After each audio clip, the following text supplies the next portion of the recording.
Good evening and welcome back to the Big Sky Town Hall series. I'm Joe O'Connor with EBS Newspaper, and I'm thrilled about tonight's show, Living in Bear Country. This is a special edition of Town Hall, a collaboration with digital environmental journalism powerhouse Mountain Journal.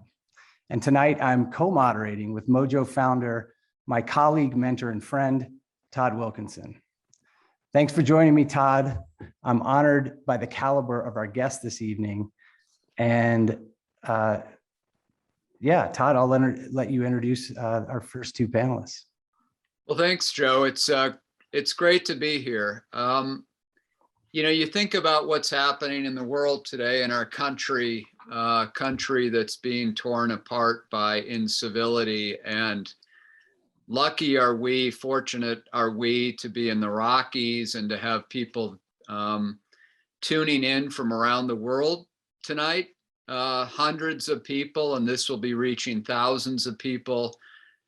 And look at us, we get to talk passionately about grizzly bears, this miracle that's happened in the Northern Rockies. And before I introduce one of our panelists, I just want people to think about something for a minute. Here we have a bear like Grizzly Bear 399, and she's a bear who has one single bear, a female, who has given birth to 17 offspring. And if you count the cubs of cubs, i.e. grandchildren in the bear world, you would add another 8. And so quickly within the next year, we're probably going to be looking at 30 bears descended in a bloodline from a single animal. What's the value of that? Our first panelist can talk about that in detail because he was there. And again, I'll get to this in a second. But one thing that's poignant is you think about this single bear, and in 2007, she and her first litter of 3 cubs had an incident involving a school teacher who was at a conference in Jackson Hole, and he stumbled into her and got mauled. And her story could have ended that day had rangers decided to take her out or had the decision been made to remove her. You had the school teacher who pleaded for her not to be taken out. And then you had the decision that was taken up the chain of command to the Grand Teton Park Superintendent, Mary Gibson Scott, and the person who's joining us tonight, Dr. Christopher Servin, who made the decision not to take 399 out because her behavior was deemed natural when the school teacher bumbled in on 399 and her clan feeding on a carcass. And so that whole story, this story that we're talking about tonight, could have ended right then and there. And so, without further ado, we have with us Dr. Christopher Servin tonight, who is synonymous with grizzly bear recovery in the United States. He was a mere 20-something. For young people who are tuning in, think about where you are in your life. He was a 20-something when grizzly bears were listed in 1975, in large part because their numbers were quickly going south for a number of reasons. As few as 136. And so Dr. Servin became a member of the nascent grizzly bear study team and then headed grizzly bear recovery for 35 years. In addition to doing that, he is an international bear expert. He's been involved with bear conservation in a dozen countries. He's been involved in large conservation biology issues. Another thing, locally and closer to home, he's been the chair of the Conservation Committee for the Montana Council of Boy Scouts, promoting conservation for 8,100 scouts and 3,600 registered scout leaders. So he really sees the world from the large perspective, the global arc, all the way down to what's happening in our local backyards. And he is a student of human bear coexistence. So Chris, it's great to have you join us tonight. Thank you, Todd. I'm happy to be here. Look forward to this discussion this evening.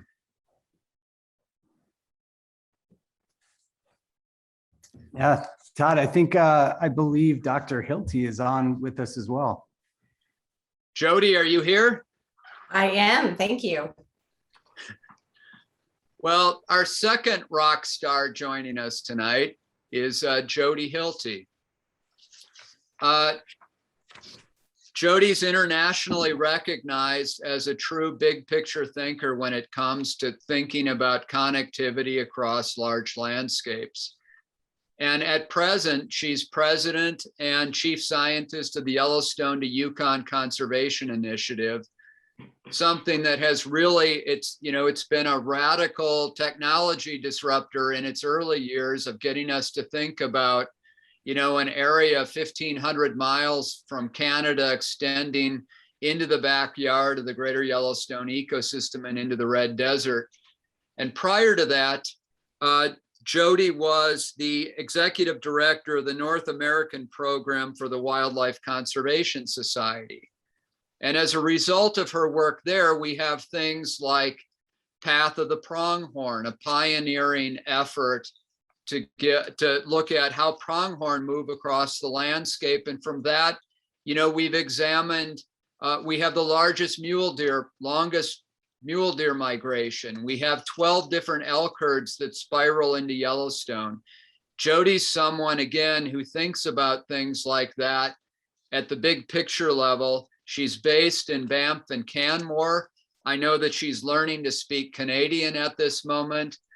She's also a mom. And again, it's just a great delight and pleasure to have you with us. Thanks for being here. Well, thank you. I look forward to this conversation. Yeah, thank you, Dr. Servheen and Dr. Hilty, and thanks, Todd. I first met Tom Mangelsen about 6 years ago when I interviewed him for a short film at his home in Jackson Hole. We talked for about 2 hours, and he walked me through his famed photography approach and techniques. But it wasn't until I was out in the field with Tom. We were traipsing around across the timber at the base of the Tetons, that I realized and recognized the passion that this man has for nature, for its wild creatures, and in particular, Grizzly 399. Tom's resume speaks for itself. He's traveled the world photographing Earth's last best places. He has a permanent collection at the Smithsonian. He was named among the 40 most influential nature photographers and 100 most important people in photography. He and Todd Wilkinson put together the most comprehensive book around on the world famous Grizzly Bear 399. Before we get into our show tonight, Todd, it does sound like we have a special announcement. We do. So for all these people who are tuning in tonight from all parts of North America and around the globe, we have someone who wanted to tune in with us from across the Atlantic, a special guest, a friend of both of ours, a dear friend of Tom Mangelsen. And she's been following 399 closely. And if we could, let's roll the message from her. Hello, this is Jane Goodall, and I wish I could be with you for this town hall meeting tonight about grizzly bears and their future. And, after I worked with chimpanzees for a year and a half, I think it was, back in 1960, I got the opportunity to go to Cambridge University in the UK to do a PhD in ethology. And I'd never been to college. When I got there, you can imagine my shock when the professors told me that I'd done everything wrong. I shouldn't have given the chimps names, they should have had numbers, and I couldn't talk about personality, mind, or emotion. Moreover, if I was to be a good scientist, I had to be coldly objective. I shouldn't have empathy with my subject. I didn't agree with any of that. I had a wonderful teacher as a child, my dog. I knew perfectly well that we're not the only beings with personality, mind, and emotion. And since then, science has changed. And now, if you're a student interested in ethology, you can study animal mind, animal emotion. And of course, animal intelligence is all the big thing now, from chimpanzees, dolphins, whales, elephants, down to the octopus and birds. Grizzly bears are an iconic species in the US. And thanks to people who've been studying them for years and years and photographing them like Tom Mangelsen, people all around the world know about some of Yellowstone's iconic grizzlies, including 399, who is such an amazing mother. And this past year, raising 4 cubs for the 2nd year in a row, that's incredible. She's known and loved by people all over the United States. And because of her, other grizzly bears too are loved. It's so important to protect them. An iconic species known around the world, bringing credit and fame to the United States. So I truly hope that Fish and Wildlife and other organizations that are working in this field will do everything possible to protect 399, her 4 cubs, to help them get over the trauma where 3 of her cubs were captured and collared. And she went through such a terrible time, just left with her 1 cub. She's been a very, very non-aggressive bear. I just pray that this last experience won't have harmed her trust in people. Please help her and the other bears. I've seen them, I love them, and they need to be protected. They have such vivid personalities, so many emotions. 399 is such an amazing and successful mother, and we really need to help them. They need us right now. Thank you so much. Bye. Dr. Jane Goodall, everyone, that is quite a message. It's such a pleasure and an honor for her to have taken the time to record that and send that over to us for this panel. And she speaks about, 399, and that's something that we're going to be focused on this evening. Just want to let you guys know our format for tonight. So we've divided our discussion into 3 sections: Grizzly 399, Beyond 399, and Outlook and how we move forward. After each segment, we'll take questions from the audience. So thanks for joining us. Let's get started. Recently, as many of you have been following, 399 and her cubs are finding themselves in trouble. Here's what we know.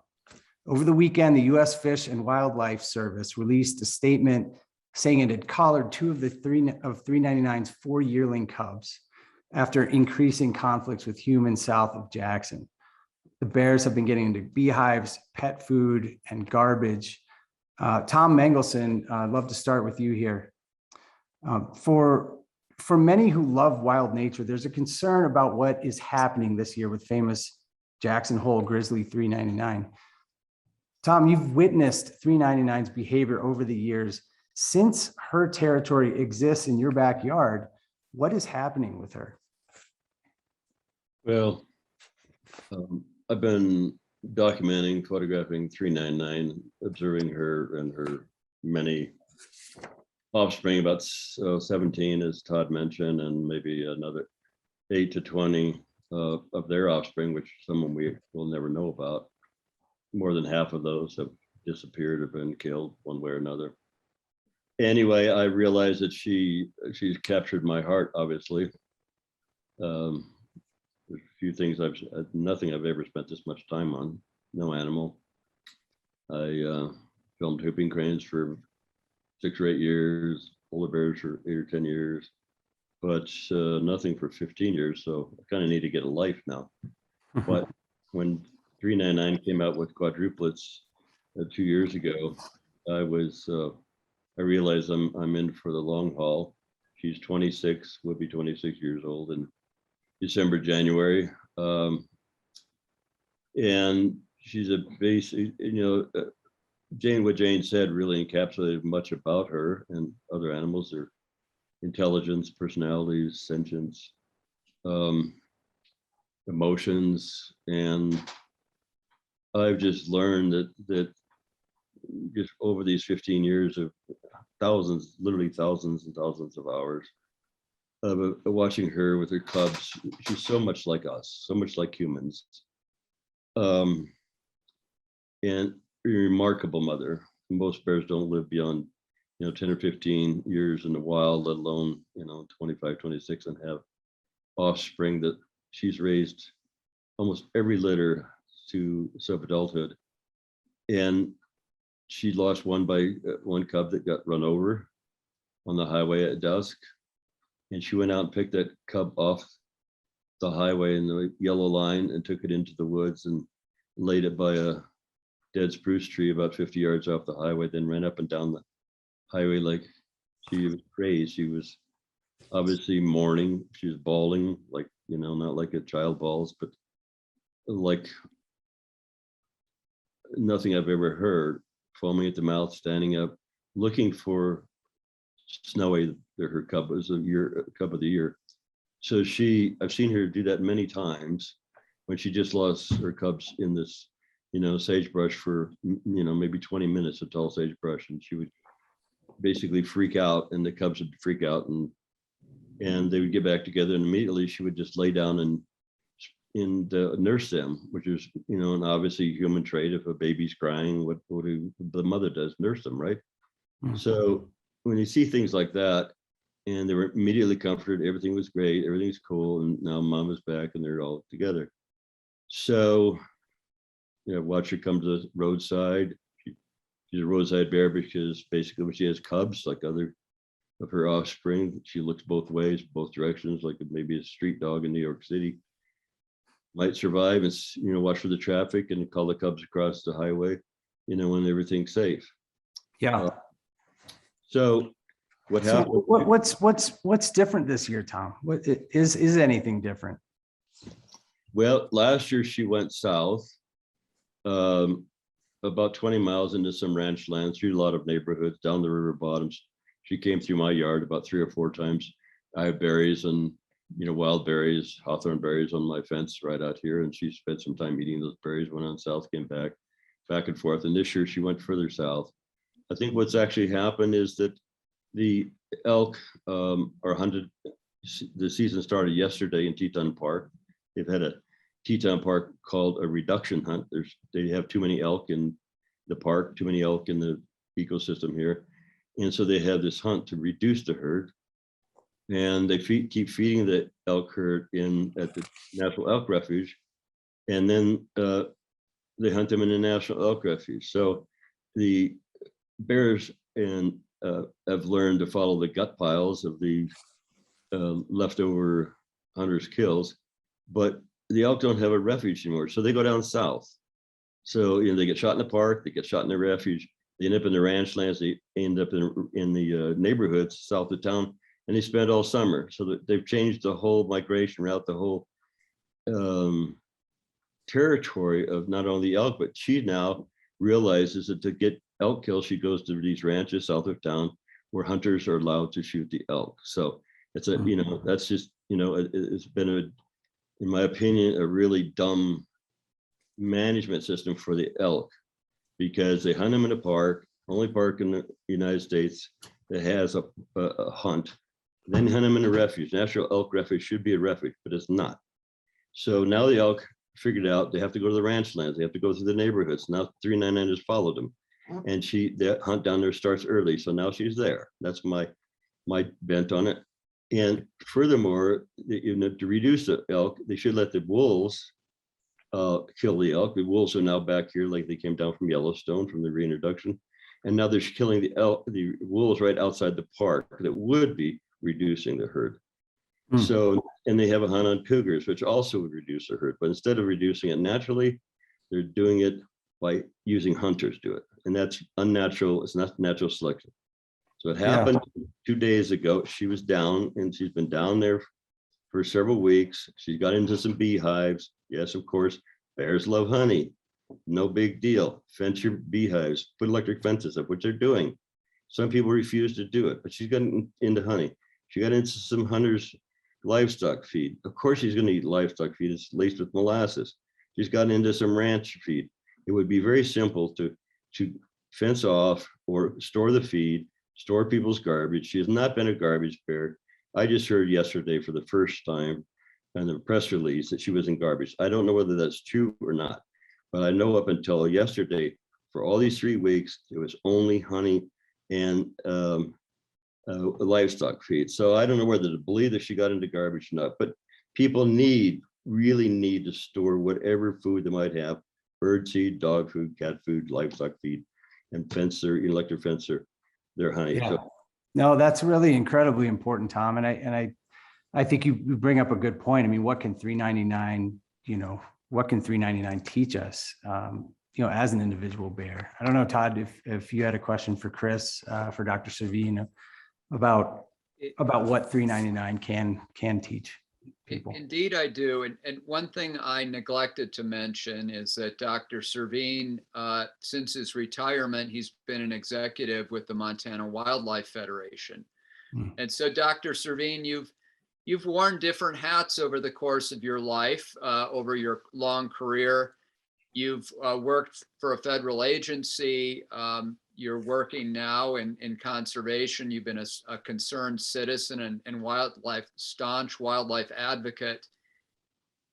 Reflecting on your service and your perspective on grizzlies, while you and your professional colleagues have noted over the years that you're managing for populations of species to achieve species recovery, this really hard thing to get at, there's nonetheless something special about Grizzly 399.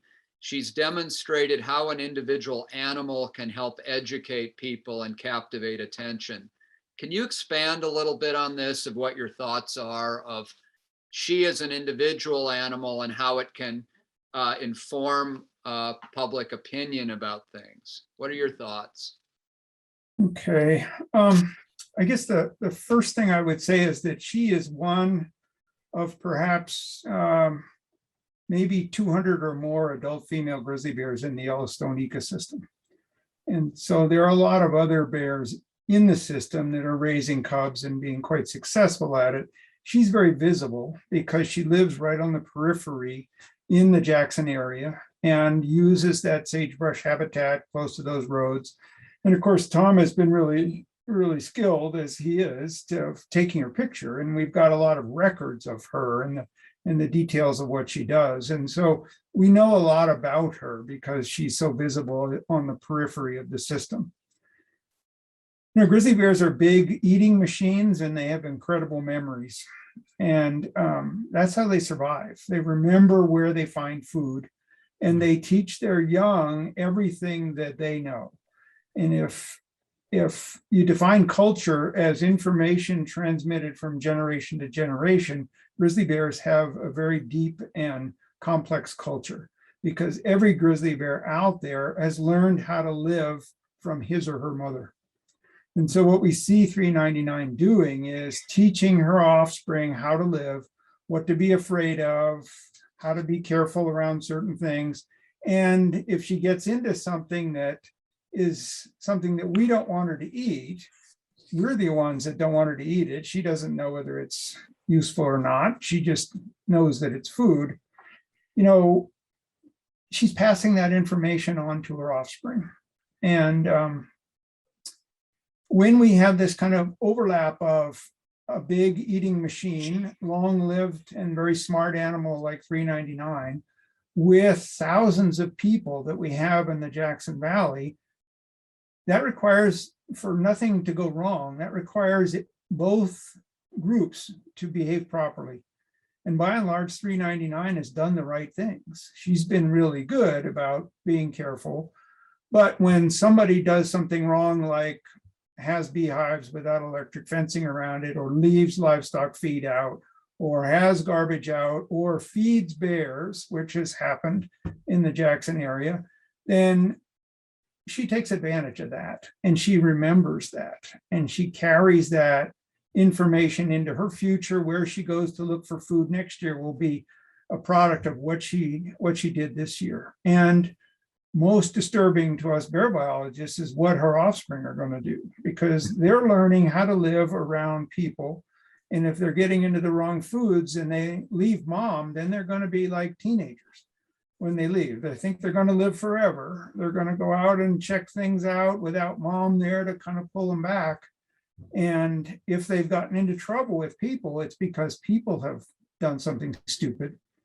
But, you know, our ability to tolerate that is critical. You know, how long can we tolerate this kind of behavior? If we can secure our foods and be really good about it, then maybe 399 and her offspring can stay out of trouble. But, you know, with the thousands of people in the Jackson area, and then the visitors and people driving after her on roads through the sagebrush, and we know about people feeding foxes, you know, throwing sandwiches to foxes in the national park. Who knows whether that's happened to her? I mean, it's scary to think of all these people and the requirement that we have that all these people do the right thing. And in summary, you know, 399 is a teacher because she's so visible to us. She's on the edge of the system. She's in a super visible area with thousands of people that are residents and visitors. And she's been documented very well on what she does. And I just hope that we can keep her going and keep her out of trouble. But it's going to require ruthless application of food security. And as Tom said, this issue with elk, you know, and the gut piles with elk, that's really complicated. And, you know, wherever gut piles are going to be, you're going to find grizzly bears and other carnivores. And so, I mean, it's a complex dance that's going on here. The dance of the grizzly bear, 399, other grizzly bears that are not so visible, all those people, the residents and the attractants that they bring, all these things is a very complex dance that's ongoing. Our fingers crossed and hope for the best here. Yeah. Dr. Servin, yeah. Young are going to be out on their own, and that's going to be a very scary time for them. Yeah, absolutely. No, I appreciate that answer, Dr. Servin. That you know, that was an in-depth response, and I think it really shows the power that one individual bear can have for sort of as a voice for, you know, these other bears in the area. You know, I'd like to jump over to Dr. Hilty here. Dr. Hilty, you are a senior scientist who is an expert in observing things at a landscape level. What is so extraordinary to you about having grizzly bears in a landscape? And, you know, as Dr. Servin sort of pointed out, do you think we in the region of the Northern and Canadian Rockies take it for granted? Well, I guess what I would say is I really wish that people in the Northern Rockies would live with pride. This is one of the only places that you can live with these large and amazing animals. And the reality is they're living in a really fragile existence. I mean, Tom and Chris said it really clearly. This bear is really on the edge. And, you know, I think, you know, we look at bears, we look at the history of bears. They used to be all grizzly bears used to live in Mexico. They're gone. They know they're extinct from Mexico. And they used to live in the Southwest. And, you know, by 1922, there were just these dotted populations, kind of like Yellowstone. And every one of those isolated populations has gone extinct, except for Yellowstone. Just a little bit further north, there is still a continuous population. In order for Yellowstone, which is less genetically diverse than more northern bears, to be healthy in the long term, actually, we need these bears to be able to reproduce and to expand in areas that are wild areas. And we need to let these bears be wild bears, but we've got to do our part. Yeah, thank you. Yeah, Todd, do you have something next? Yeah, I'd like to return a little bit and just visit what happened last weekend. So we have two bears that were collared. I'd like to throw this question at Dr. Servin. Over the course of your career, you were part of this extraordinary monitoring program of grizzly bears. It pioneered the way we track and study large carnivores. And one of the reasons for the management action last weekend was to put collars on bears so they could be tracked and perhaps better kept out of harm's way. 399 herself has been radio collared several times. What's the value of having radio collars on bears? How does it help? Well, in the case of what happened just a little while ago with her offspring, by having radios on those offspring, we can see whether and where she goes and finds human food, if she's getting into human food, and then managers can go and put pressure on those individuals and try to get them to clean up. In some places, we wouldn't even know where they're getting into trouble unless we had radios on them. So that really helps us clean up the area where bears are getting into trouble so that we can target the individuals that are not being secure with their food and their livestock feed and other things. It also helps us understand their distribution in the valley so that we can understand where we need to put outreach and education and enhance things like electric fencing around all types of attractants like chickens and bees and everything else. So it allows us to focus where we need to do management efforts to keep them out of trouble. Next year, when those bears go into den and then they come out, those offspring are going to leave her and they're going to be on their own. And where they go and how they stay out of trouble, we can keep track of with those radios on those bears so that we can, again, understand if they're staying out of trouble or if they're going right back into places where we thought things were okay, but maybe they're not. And if they're staying out of trouble and they're not getting into human foods, then that's great. And we can just monitor them until their collars come off.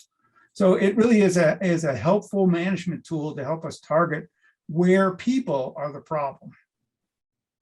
Excellent, thank you. Yeah. Dr. Hilty, back to you here, and thanks for that, Dr. Servin. Radio collars or not, no one wants a grizzly bear with a mother with cubs wandering through a neighborhood with kids.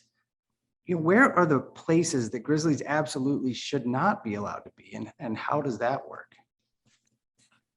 Well, I mean, ideally, grizzly bears are wild bears and they're living in the wild. The reality is that we're infringing on their habitat with these different mountain developments and into their core habitat.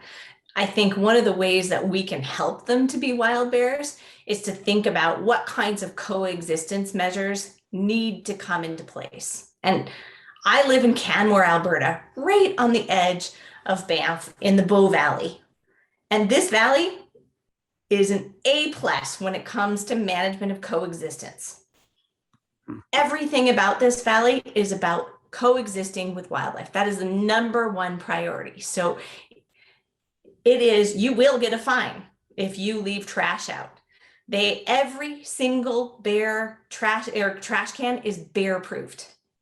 If you're walking a dog off leash, which is a great way to have a negative interaction with something like a bear, because the dog might go chase it and then the bear comes back and comes right to the person, you get a big fine. People take it really seriously. There's a list of all of the different kinds of vegetation that you're actually not allowed to grow in this valley because it's a conflict. It brings bears into the town. And in fact, tons of community members go out and voluntarily remove foods like Shepherdea from areas that we know where we're trying to kind of densify recreation, but we want to make sure that the bears stay away from that particular area. We remove those attractants. So there are all sorts of measures that are happening here. It's not perfect, but this valley is visited by millions of people every year. And the reality is most animals are staying outside the urban areas. Yeah, thank you for that. That's helpful to know. And it's part of what's going on, right? Is this convergence of these two worlds. I think that, like, Can I follow up with what Jody said there? Yeah, sure. Go ahead. It's critically important that we have sanitation standards and requirements in grizzly bear habitat.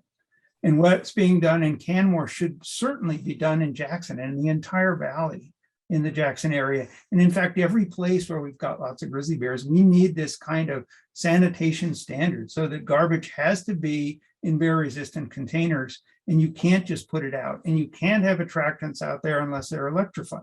And there's some resistance to that about, well, I just want to live in the mountains and freedom and all this kind of stuff. But, with freedom comes responsibility. And if we want to live with bears, really close to bears, like we're doing with 399, then we've got to do what they're doing in Canmore. And that is, there's got to be county and city standards about garbage storage and sanitation, and make sure that they are enforced on a regular basis. Because all it takes is one bear getting into garbage once, and that bear will remember it forever.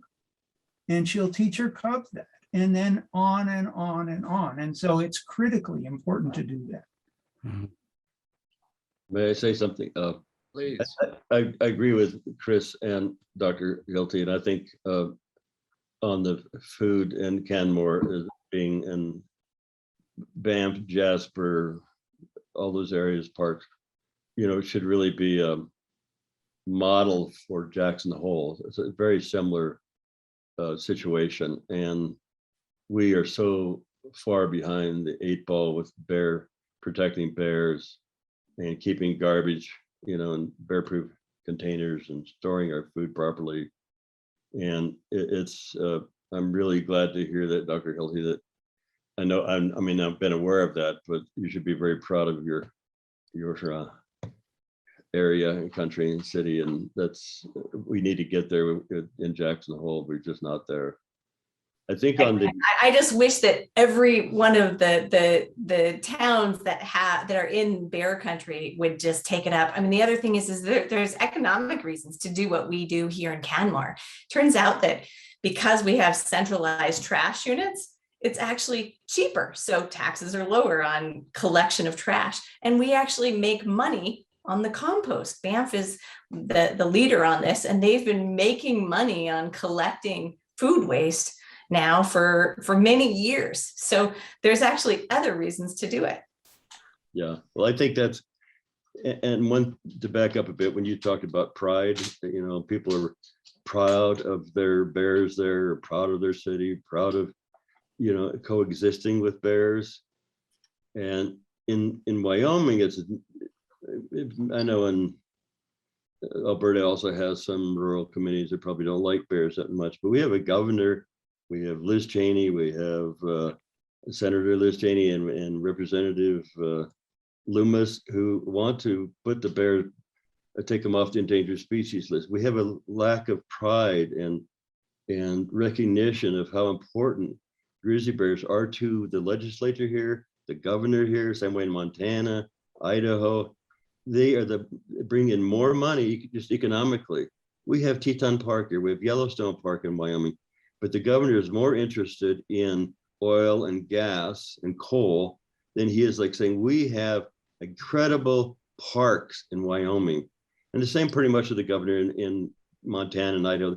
They're killing all the wolves, they're massacring the wolves, and the wolves bring in tons of money, but they should be protected because they're beautiful animals, they're keystone species, umbrella species.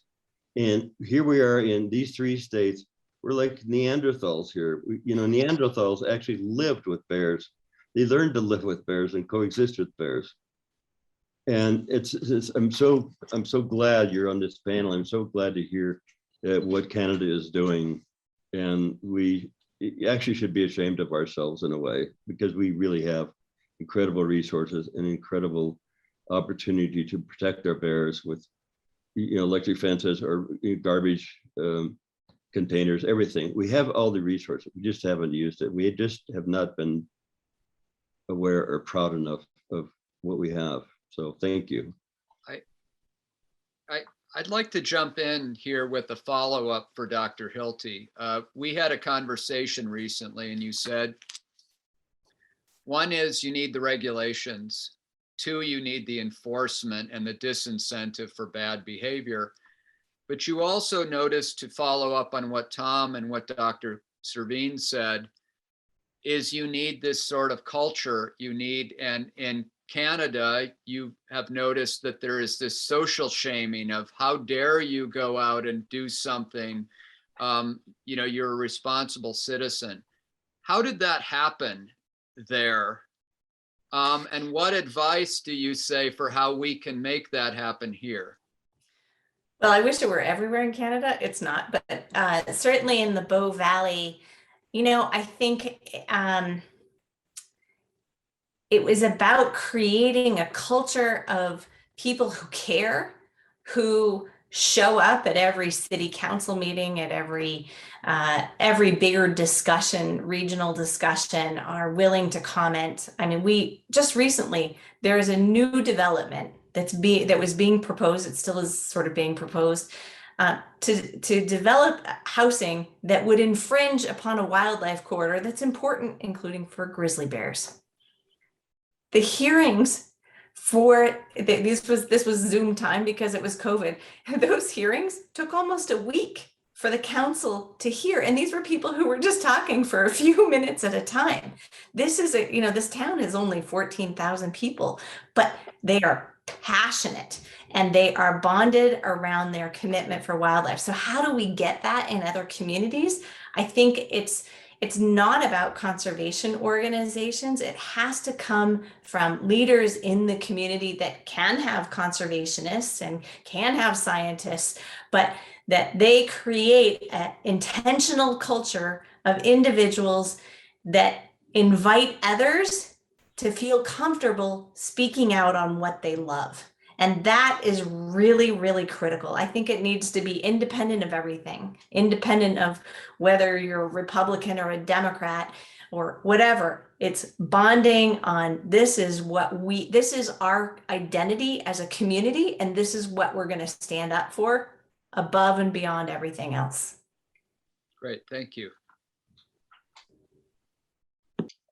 Yeah, and I would just like to end this segment of the conversation. We've talked a lot about 399, and I think what Dr. Servheen and what everyone sort of pointed to is 399 is such a spokes bear. Can we say that? For so many other bears in so many other places across the Mountain West. Big Sky we have our own issues. We've seen bears put down recently. We've seen bears relocated. We actually, we had a mountain biker, longtime community member, riding his bike on a mountain bike trail in Big Sky, right outside town. And ran into a bear and had his hat handed to him. In some ways, luckily he's okay. But, I think we do need to recognize that as a community in Big Sky as well, that, 399 represents a lot of different bears in a lot of different parts of this area. And we just need to understand that it's not only Jackson's problem. It's not only, a problem in Banff, but it's quite very, very much so across this area. I'd like to jump into a couple. Sorry, go ahead. Excuse me for interrupting, but I would be really remiss if I really didn't, of 399's, what happened 2 days ago. It was pretty brutal, I think. Mm-hmm. I got a message at 8 o'clock in the morning on Saturday that there were about 25 vehicles of 6 different agencies: the U.S. Fish and Wildlife Service, the Game and Fish of Wyoming, the Sheriff's Department, the Forest Service, the Park Service, Highway Patrol, and they were at dawn south of here in the Snake River Canyon. And a friend of mine called and said that obviously something's going down there.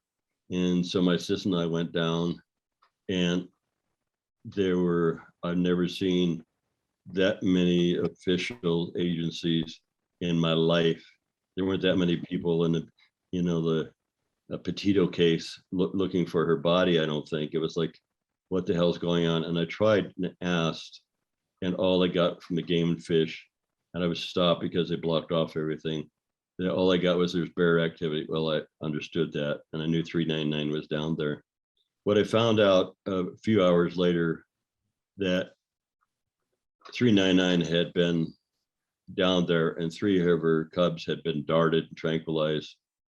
And the 399 and the 1 cub, which was hugging her basically next to her feet, wouldn't leave her side, walked up and down near the highway looking for their siblings, her cub siblings, and her other 3 cubs.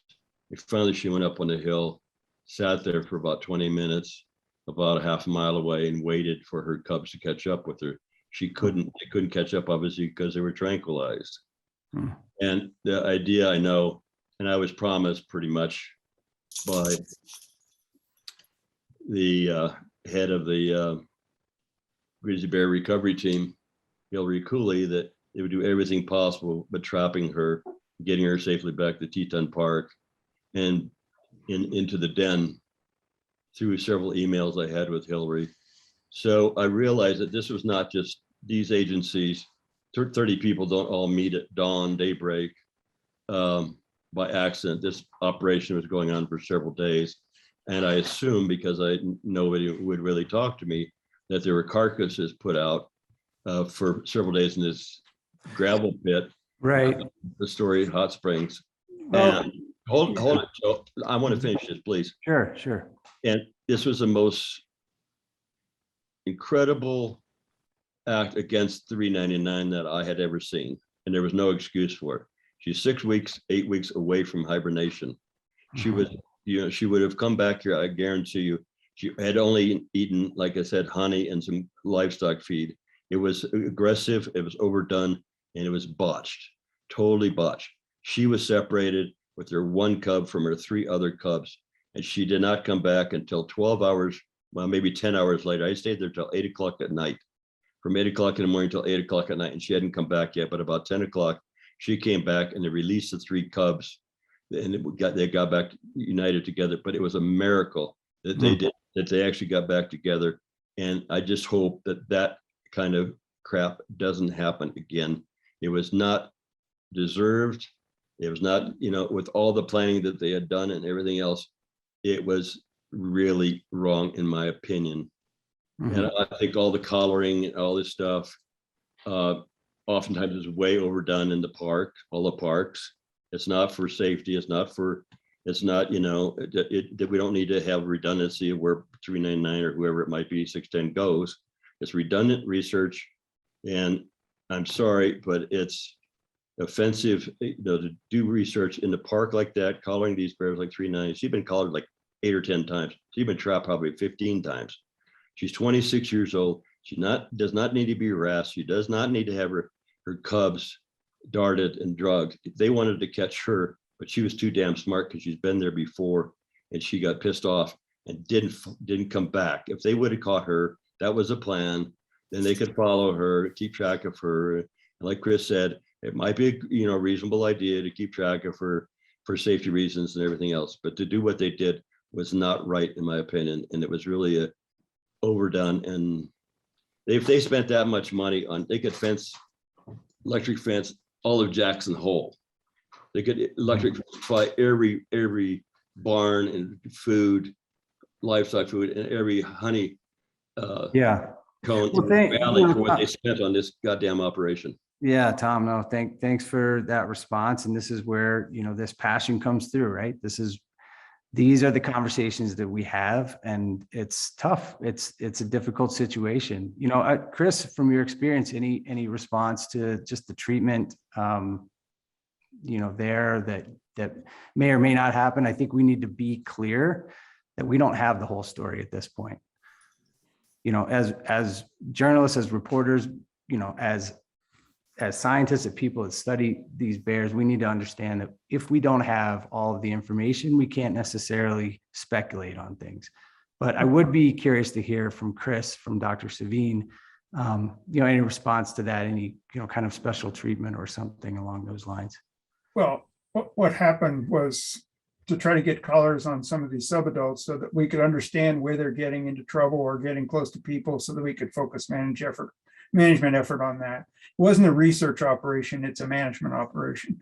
And the intensity of the management concern about 399 is very high in all the state and federal agencies because she is so visible.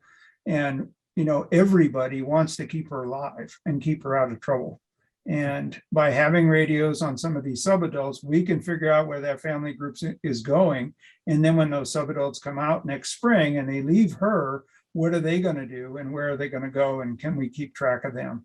So it's not a research operation, it's a management operation. And I can tell you that my friends in the Game and Fish Department, the Fish and Wildlife Service and the Park Service are deeply concerned about 399 and they want to keep her alive and keep her out of trouble. That's their focus.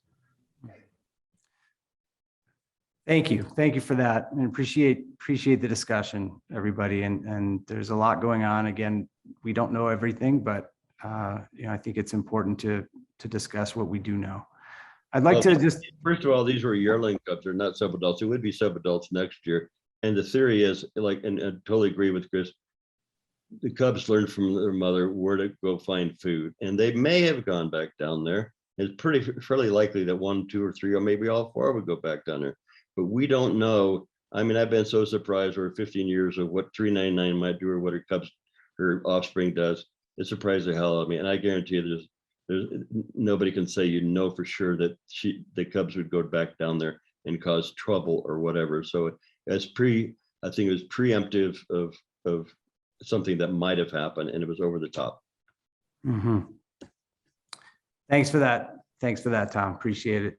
I'm going to go to the audience here. We got a question from Kim, echoed by a number of different attendees. What can we do personally to continue to advocate for the safety of 399 and her cubs for those living within Jackson and outside of Jackson? I don't know who would best field that. Anyone want to grab that one? I can start. Sure. I would start by writing up that your request to government agencies at the county and the city level about what kinds of regulations you'd like to see put into place.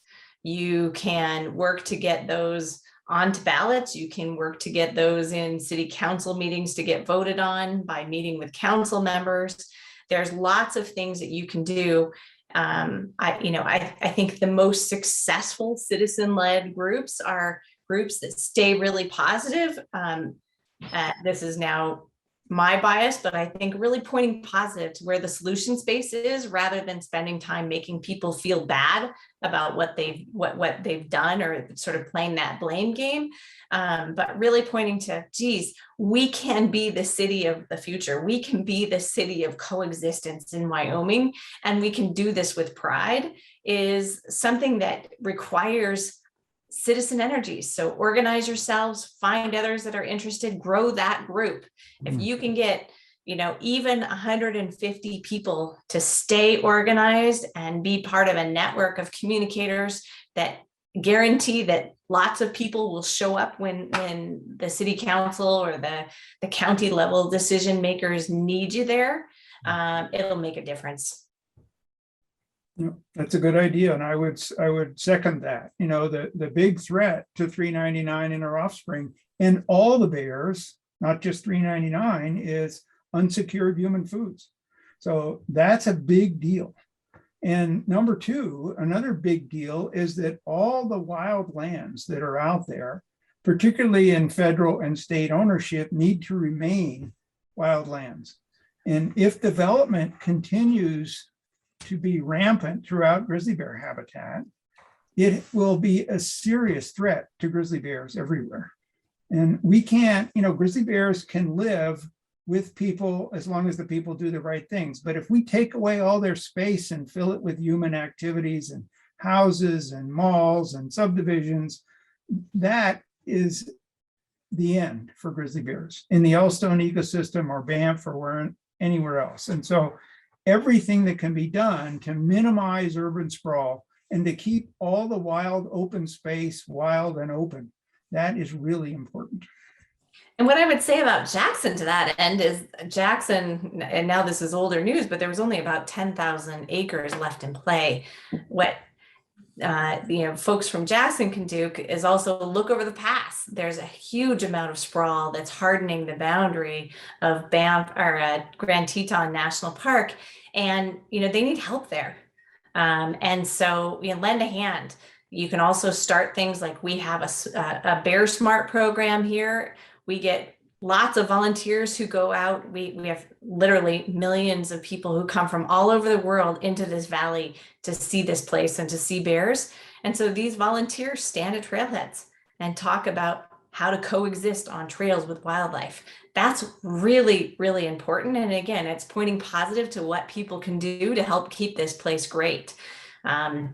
There's other kinds of committees around land use planning, but volunteer. And if you can't find an opportunity to volunteer, create an entity and associate with either the town or a nonprofit and make a place that other people who want to volunteer can go.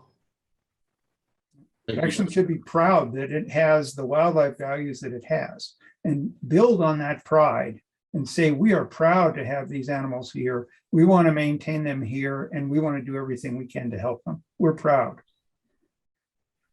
Yeah, I agree. I think Jackson is totally like that. And there's thousands of people around the country and on the earth that really love this place, love the Tetons, love Yellowstone, love Montana and Idaho. And there just seems to be a lack of sometimes maybe recognition and pride, like Dr. Hilty said, among a lot of other people. But we have incredible wildlife and wildlands here, and we need to do as much as we can to protect them. And we don't want to kill the goose that laid the golden egg sort of thing. And we're kind of slightly doing that. Yeah, don't take it for granted. Yeah, don't take it for granted. You're absolutely right, Chris. Joe, I'd like to jump in here with a question, if I might. Sure thing, yeah. I'd like to pose this first to Dr. Servin and then get our other panelists to jump in. It seems as if we're in this very fragile position, reversing the decline of bear populations, stabilizing things. And we get into this time of COVID and we have an inundation of people, many of whom are not ecologically literate moving in here. We have record inundation of recreationists now. Dr. Servin, you and I have spoken about this, and you had, expressed confidence over the years in the ability of states to take over management from the federal government. But we've seen in Montana with a couple of laws related to wolves and to grizzly bears, including one that would hobble the ability of wildlife managers to relocate bears outside of the primary recovery zone. Could you elaborate a little bit on sort of what happened in Montana this year, and did it affect the way that you think about the ability to hand over management to the states? What's your thinking on this today? Well, for a long time, I've been a strong advocate of recovering grizzly bears and turning grizzly bears or delisting grizzly bears and turning them over to state management. But what we saw in Montana this year gives me pause. And what we saw, for those of you that don't know, is the ideology of certain politicians overturning science-based wildlife management in the state. And it actually flipped science-based wildlife management on its head. And, we have a governor and we have the legislature all run by the same party now. And they are completely driven by an anti-predator hysteria that we have never seen in Montana in my lifetime, over 50 years in Montana. And they passed laws which required the killing of wolves and specified the methods to kill wolves that have never been seen in Montana before, like neck snares. They opened up new hunting methods like hunting black bears with dogs that's been outlawed in Montana since 1921. And they're proposing to do that in grizzly bear habitat with the complications that will certainly occur for grizzly bears being chased by hounds. As you said, they told Montana Fish, Wildlife and Parks, the professional management agency, that they could no longer relocate any bears that were captured outside recovery zones. And so the Fish and Wildlife Service is going to have to step in and relocate those bears now. That contravenes more than 40 years of cooperative efforts between the state and federal governments in Montana on grizzly bear management. And, it's unprecedented. And why this is happening, it's really difficult to say. The basis for this stuff is not based in science and facts.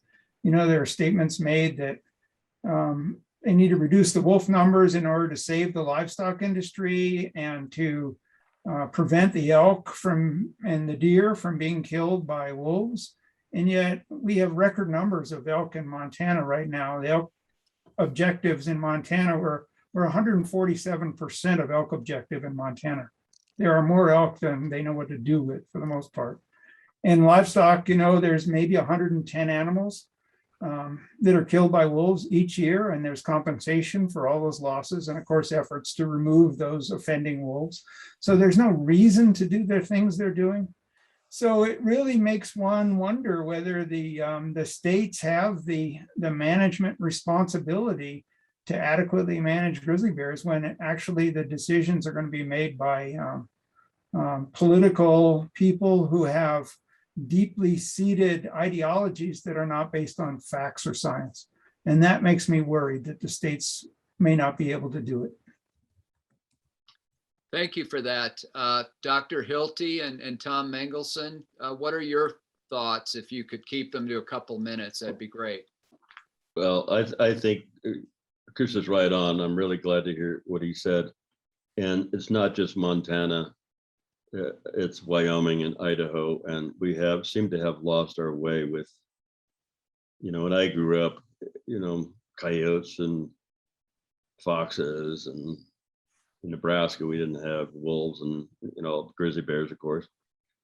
But now you think we would have evolved over these, my last 70 years to recognizing how special, how magnificent these animals are, the predators, and that, like Chris said, we have the science that shows that, whatever the percentage was over the number of elk in Montana, we have the same thing here. That's why I started speaking about the overpopulation of elk and having an elk hunt in the national park, having an elk hunt in the refuge, continue to feeding the elk in the refuge. And now they have chronic wasting disease, they have brucellosis, they have scabies, they have mange, they have hoof rot. It's a cesspool of disease because we have too many elk there, but yet they're killing wolves right outside of the elk refuge, right outside the park. It makes no sense at all. Why would you do that? It's insane. So wildlife management in general, I think across many of the states, not all of them, but certainly in the West, is not really wildlife management, and they need to get their act together. It's not, basically they're funded by hunters' dollars.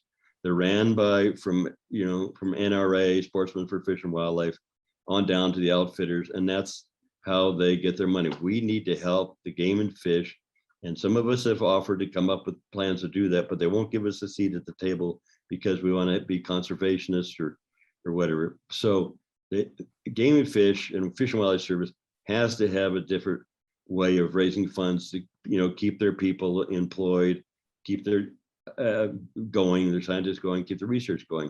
But right now we're in a period of a lot of hate in this world, a lot of hate and division in this country, and it's really come down to hate now for wolves and somewhat bears. And and coyotes and everything, just like Chris said. And I totally agree with you, Chris.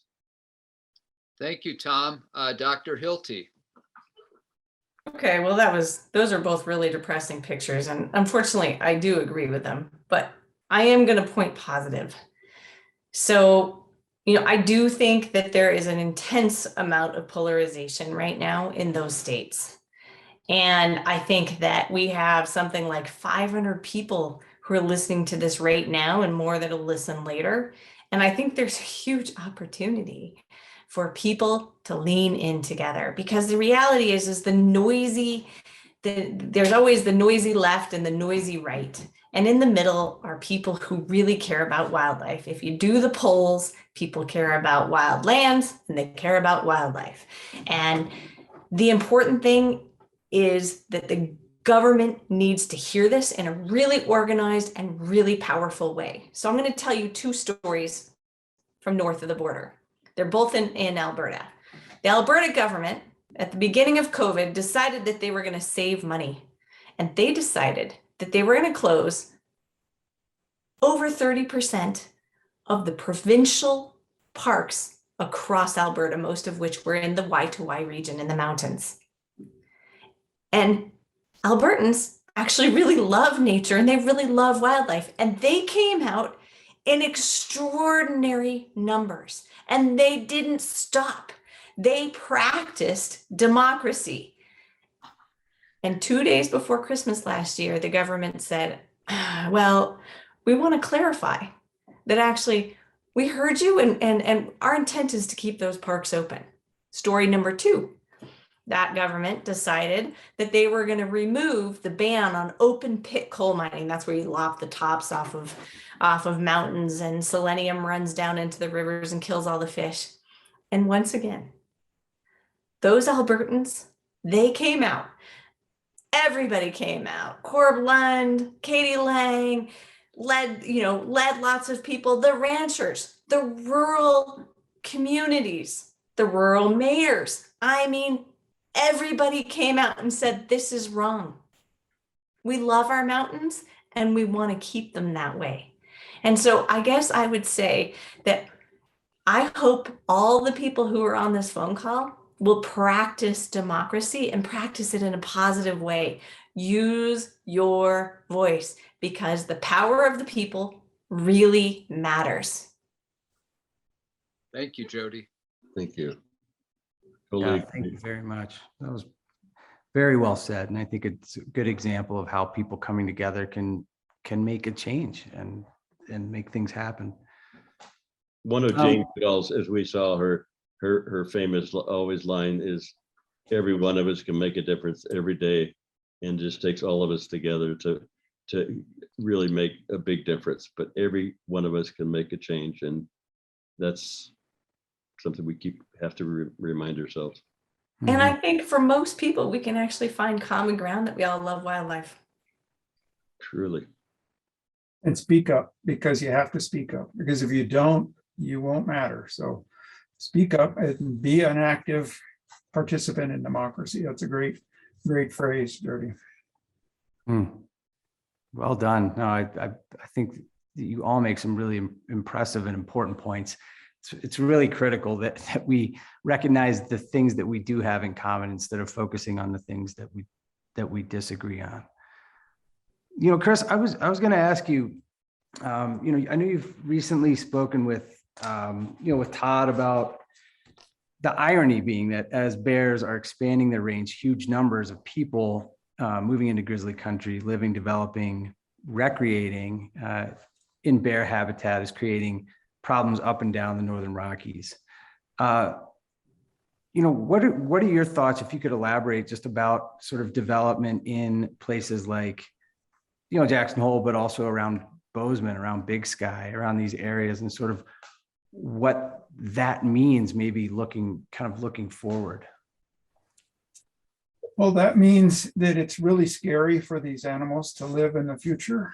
The levels of development we see in Bozeman, which many of us call Bose Angeles, the density that we see in Big Sky, the people moving into the Jackson area, and not just in around Yellowstone. We have the whole Flathead Valley, the Kalispell area, just whitefish just going crazy with more and more people.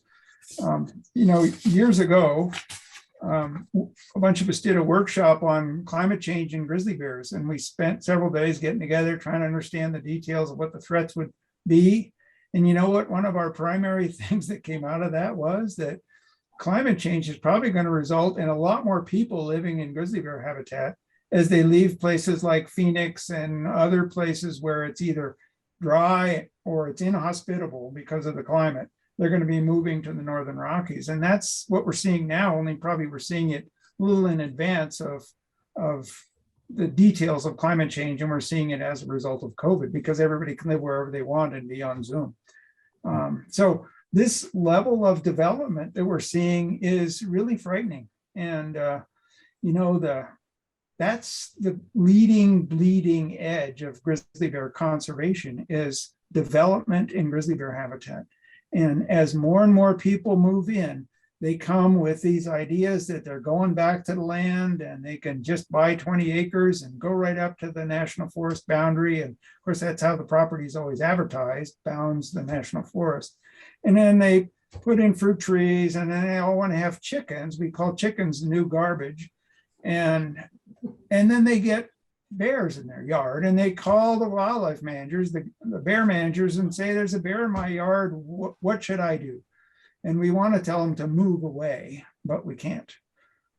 They're there and they come, and this is really complicated for bears. And, we've got two things that are happening now. We've got increasing numbers of bears and we've got increasing numbers of people in bear habitat. And that collision is the dance that's occurring. It's occurring in Jackson with 399. It's occurring in all these areas. And education, outreach, and identifying all of those pieces of property, particularly state and federal lands that can remain undeveloped, and making sure that they do is critically important. We don't have a lot of control over private land, but where there is public land, that public land needs to stay public and needs to stay undeveloped, because we cannot have healthy grizzly bear populations with intensive levels of humans. It's just going to be very difficult to do. Yeah, absolutely. Yeah, thank you for that. No, I think it's an important one. Progress is just that, right? It doesn't tend to go backwards. Yeah, Todd, go ahead. Yeah, I think you had a question for Dr. Hilty. Yes. Y to Y is about a big vision. We don't have a vision in Greater Yellowstone.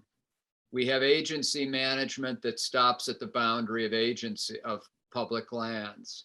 We have 20 counties in Greater Yellowstone that don't talk to each other. We have towns that don't talk to each other. The only way we're going to protect this place is to have a cohesive strategy and vision, to riff off of what Chris just said. How do we get there? Yeah.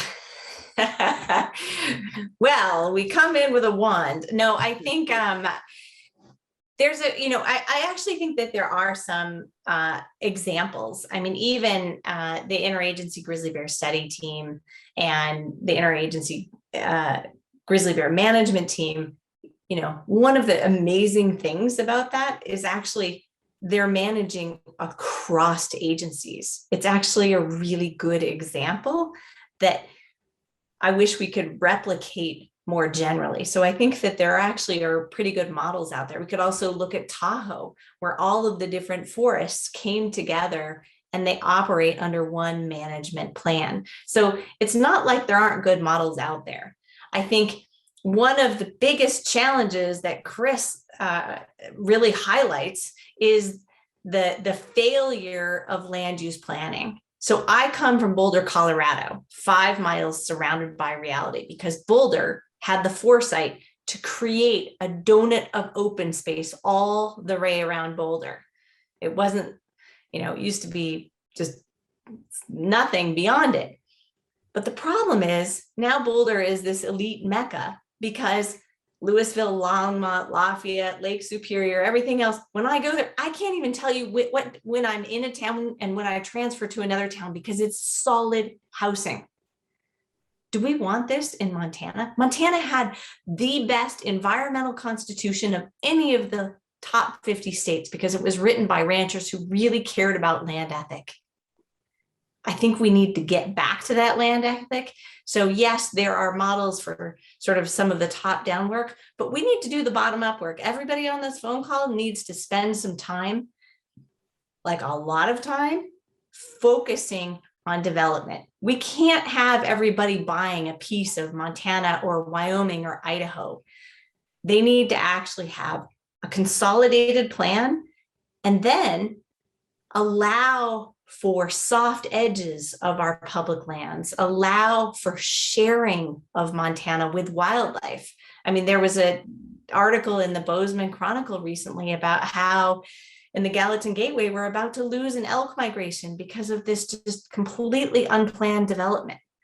The only way that unplanned development is going to stop is when people rise up to stop it en masse. Otherwise, it absolutely won't stop. Thank you, Dr. Hilty. Really appreciate that. I've got a question from the, it's really hard to say that science doesn't solve everything, by the way. yeah. I've got a question from Debbie here from the audience. And we can maybe start with you, Dr. Hilty, and just sort of move down the line. Love to hear from everyone. Is large private land ownership the key to preserving large areas of habitat? So in terms of conservation easements along those lines, is the future of preserving large megafauna? Do you see that in a private ownership situation? Well, I guess what I would say is that I think in the US Rockies, that private land conservation is absolutely a part of the equation, and it needs to be a tool, whether that's working with landowners who are interested in conserving their lands and putting conservation easements on it, whether it's working on coexistence measures, the Blackfoot Challenge, which I know Chris is deeply familiar with, have done a phenomenal job as a ranching community, learning to coexist with wildlife. And needed some resources to get that going, or whether it's other types of incentives. So private land, we did a paper a while back looking at all of the different tools in every county in the Western United States and what they use. So in science, we talk about all these different tools. It turns out the number one tool is densification. What does that mean? Doesn't sound very good, but it basically says, if a developer wants to develop, let's say they have a 5,000 acre plot. Let's say that they say, okay, we're going to put 4,000 acres into and leave it in a natural state. Maybe they can get a housing densification bonus so that they can still make money, and the money that they intended to make, but with a higher density of housing. And leaving that open space. So I think there's so many tools out there for private lands to contribute to conservation. Do I think that we need private land reserves? No, because I think we're about large landscape conservation where we need wildlife to flow across. So what does really scare me are private land ranches where they literally fence the ranch and sort of do South African style hunting. I don't think that is the solution. I think we need to ensure that wildlife can flow across the landscape. So there are some really good examples of land conservation organizations that have stepped in with private landowners and done conservation easements or even acquisitions to lock up really important lands. Conservation easements are a great opportunity for a landowner to maintain the land and to pay lower taxes on it, because what they essentially do is they sell the development rights for it. And this is a really good way for people to maintain their ranches, maintain open space.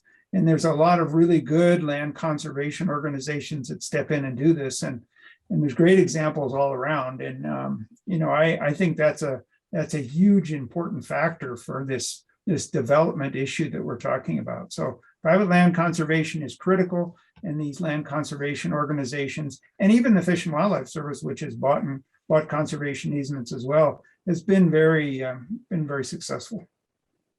Yeah, and I agree with both of you. I think easements have been really successful, and take it a step further. I mean, you both said pretty much everything I believe, but Todd wrote a book about Ted Turner's life, and we went on one of Ted Turner's ranches, and one of the big ranches outside of Bozeman, and it had everything, every species on the ranch that Yellowstone has, and very few people. I mean, it had wolves, bears, everything.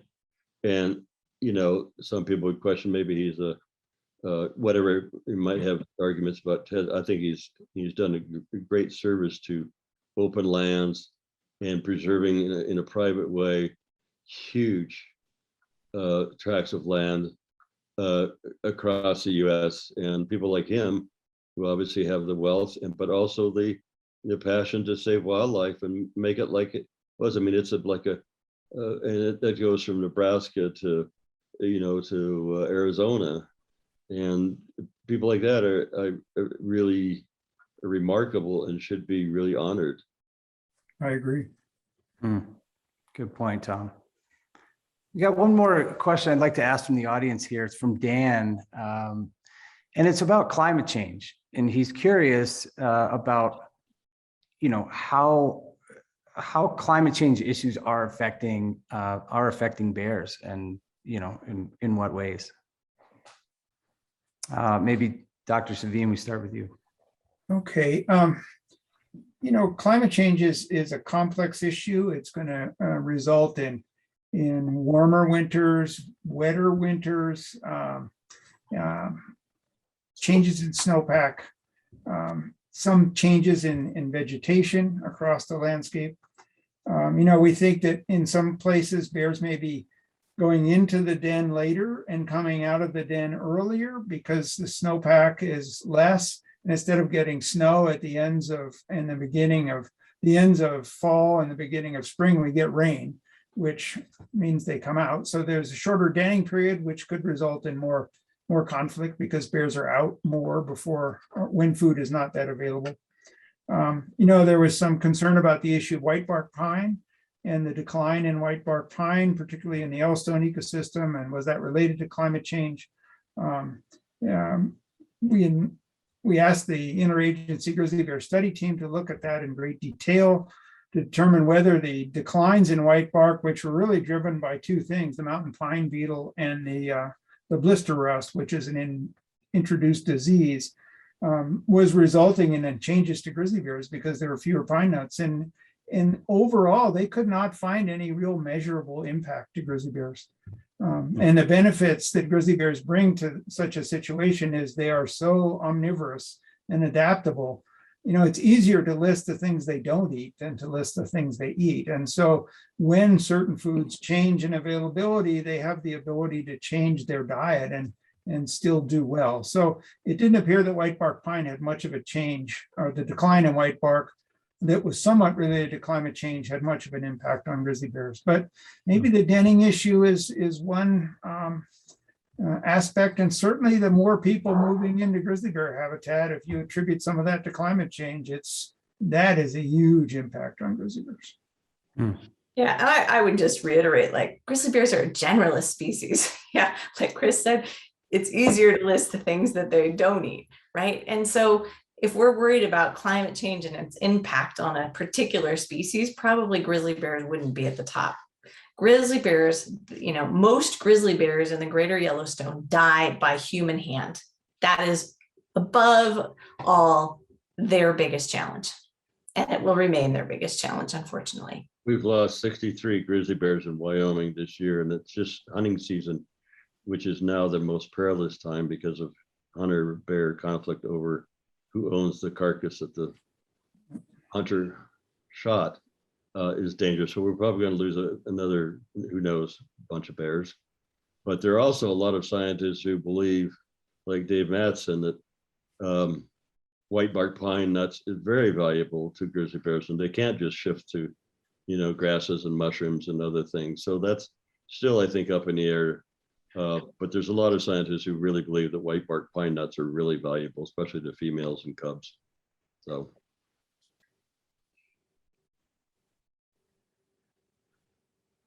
Well, thank you all very much. This is, God, we could probably sit here for another 10 hours and discuss it. It's quite a topic.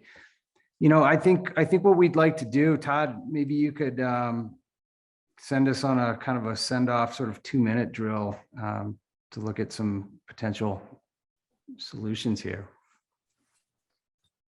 Well, I want to thank everyone for tuning in. It's really a profound thing to see the interest in grizzly bears. I first came out here in the early 80s and spoke with Dr. Servheen about how close we came to actually losing the bear here, or losing a viable population. And we have 3 people, extraordinary people tonight. We have a wildlife photographer who's inspired people around the world. We have a person who oversaw grizzly bear recovery from his youth, basically, into this, and someone who should be commended. And we have one of the premier large landscape thinkers in the world who happens to be in our midst working on this. And then we have 500 people and probably thousands upon thousands more watching this. And to speak to Dr. Hilty's point, we have a huge constituency here of like-minded, passionate people. We can argue about the details, but we don't argue about the end point, which is this is a miracle that we have in our hands right now. And I think it's important that we behold the miracle. And we've heard from Tom and Chris and Jody that we need to get involved and participate in democracy, that if we take this thing for granted, we're going to lose it. It's a very fragile thing that we need to be involved in democracy. So anyway, that's what I would say as a journalist. And I just want to commend our panelists for being here. This is really important. So thank you. Thank you, Todd. And thank you, Joe. And thanks, Dr. Hilty and Chris. And Yeah, everybody. absolutely. Thanks to all of you for the opportunity. It's been great. Thank you. An honor. Really appreciate it. And I loved all the comments from you all. Thank you. Yeah, everybody, thank you for tuning in. This edition of the Town Hall Series has been brought to you by Northwestern Energy, proudly powering Yellowstone. First Security Bank, with 5 locations across Southwest Montana. First Security Bank was named Best Bank in Bozeman. And by Hey Bear. And this is an Outlaw Partners. This is our publisher of our newspaper. It's an initiative to raise awareness and educate those living in and visiting bear country. I think, there's opportunities for us all to give back. And this is one where we think we can bring people together, be a central resource for a lot of this information that we're talking about. heybear.com is where we're launching this, and I think it could be a good opportunity. Lastly, visit EBS at explorebigsky.com. That's our publication, and also find Mountain Journal's work at mountainjournal.org. I just wanted to close out, just read a little something here. So we live in bear country. We've talked about it this evening. We've seen how responsive our audience has been, and how everyone has, all of our amazing panelists have really brought us, a lot of great information. We want to coexist, with the Great Bear, and to do so, we must be aware of the impact on the land, the timber, the mountains that exist in the Greater Yellowstone ecosystem, one of the last nearly intact ecosystems in the world, widely viewed as the largest in the lower 48. In his 1942 novella, The Bear, William Faulkner examines the exploitation of wild land for profit. Old Ben, the legendary mythic Bruin in the story, is hunted for years before he's finally killed. an example of humanity and its effort to own nature, as Faulkner was saying it. Let us keep in mind this special place in the world and our place in it. Thank you again to our esteemed panelists for this eye-opening, thoughtful conversation. I'm Joe O'Connor with EBS Newspaper. For Todd Wilkinson and Mountain Journal and all of us at Outlaw Partners, thank you for tuning in. Have a good night.